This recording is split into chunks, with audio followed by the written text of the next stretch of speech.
So there's two ways you could solve this. We could put each one of these numbers into the inequality and see which work, or we could solve the inequality. So we're going to solve the inequality. So we're going to subtract 6 from both sides, and you end up with negative x is greater than or equal to 4.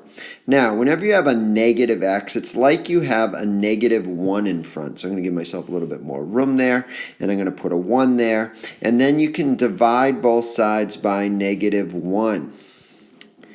Now, when you divide by a negative and you have a greater than or less than sign, the sign flips. This is something new. We haven't spent a lot of time talking about it, but it will help you understand this because once we put each of these numbers in, we can easily figure it out. So let's start with this one right here, the negative 3.9. So is negative 3.9 less than or equal to negative 4?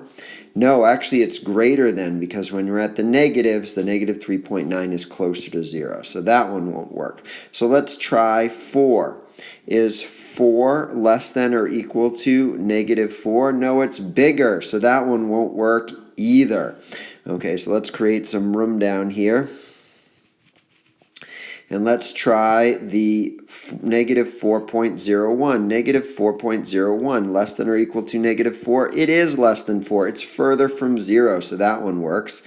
Let's try negative 4. Is negative 4 less than or equal to negative 4? It's not less than, but it is equal, so that one works there. So let's create a little bit more space down here. So now we have 4.01. 4.01 is less than or equal to negative 4. No, it's bigger, so that one will not work either. Let's try 3.9, but wait, are we realizing something here? Anything that's positive is definitely not working. That one didn't work, that one didn't work. I'll tell you right now, 3.9 is not going to work either, and 0's not less than 4. But what about the negative 7? Is negative 7 less than negative 4? It is. So our choices are these three right here, and that is your answer.